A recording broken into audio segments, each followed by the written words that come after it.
Samantala, kaugnay pa rin ang pinaplanong pork holiday ng mga hog raisers, makakapanayam naman natin si Department of Agriculture Undersecretary Jose Riaño. Magandang tanghali po. Magandang tanghali sa inyo. Ano po, reaction lamang po ninyo doon sa planong pork holiday ng mga magbababoy.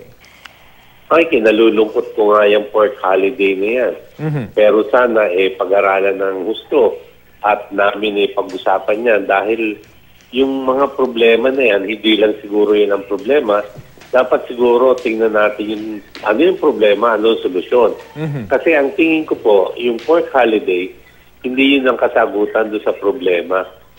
Dahil po sa aming parte, ginagawa po namin yung parte namin. Pagkatapos po, meron naman po kaming ugnayan sa mga iba't ibang grupo ng mga magbababoy dito sa Pilipinas para ma-address namin yung problema ng smuggling. Malaki na pong...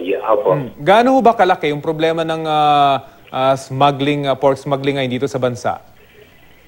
Tingin ko bumaba na yan Ang laki ng ibinaba dahil sa paghihigpit namin, may mga post-audit pa kami pinagagawa sa Bureau of Customs para malaman namin yung halimbawa ng technical smuggling.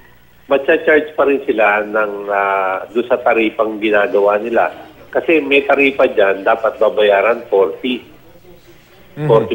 Ang gagawin nila, nilalagay nila sa 10 or 5. Ngayon, lahat po yun, kinukulate namin, binibigay namin sa BOC para ihabla nila.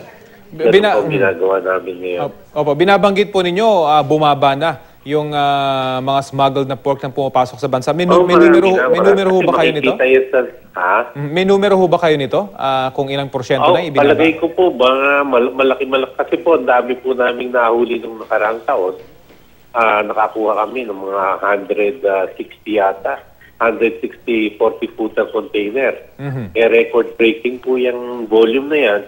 So, pagkatapos po, meron po kami mga hinahabol pang ibang importer na nagtaripa naman ang ginawang technical smuggling. So, yun po yung mga ginagawa namin ngayon. Alam namin na nakakapagpababa na doon sa mga nag-iisip ang mag-smuggle. Yung mga nagpapasok ho ba ng mga pork dito, nagsasmuggle, may nakasauhan ho ba? At ito ho ba'y malaking grupo or mga individual lamang? Sinama yung radyo. Ano po? Yung mga nagpapasok po ng mga pork sa bansa, ito ho ba'y malaking grupo or individuals lamang? At meron na ho bang nakasuhan? Yun nga po ang hinahabol namin ngayon sa Bureau of Customs dahil sila po yung merong karapatan na magkaso sa mga ganito at maghabol sa kanila. Kami po kasi sa Department of Agriculture, ang amin lang po ay yung SPS. Ang ginawa na po namin dyan para yan ay mapigilan, sumulat na po kami sa lahat ng bansa ng mga nila na sinasabi namin na emphasize namin yung AO26 na kung hindi nila susundin to sa kanilang parte, sila mismo ay aming ipatitigil yung accreditation nila makapag-export sa Pilipinas. Yan na po yung ginawa na namin. Nagsulat na po kami sa kanila tungkol dito.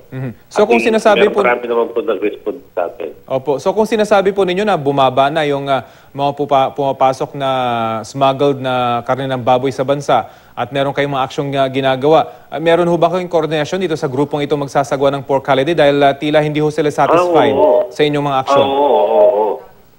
Ang tingin ko dito, ang tingin ko rito sa gagawin nila, ito ay upang ipaalam lamang sa tao at sa mga pinuno ang kahalagahan ng pagkawala ng mga magbababoy sa merkado. Kaya dapat din silang protektahan. Ngayon, ang sabi ko nga, maraming paraan para natin ito ay mabagtunan ng pansin. Number one, tayo po ay meron tayong freedom na sa W trade po, meron tayong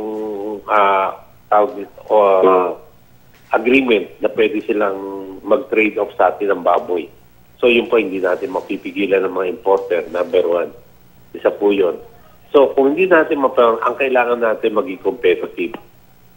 Tayo po ay nag-i-import, ang ginagamit po ng mga processor natin na baboy, yun laman lang po maabot po yan ng mga 40 million kilos. Ang equivalent po niya sa ulo ng baboy, siguro nasa mga 60 to 80 million kilos na baboy.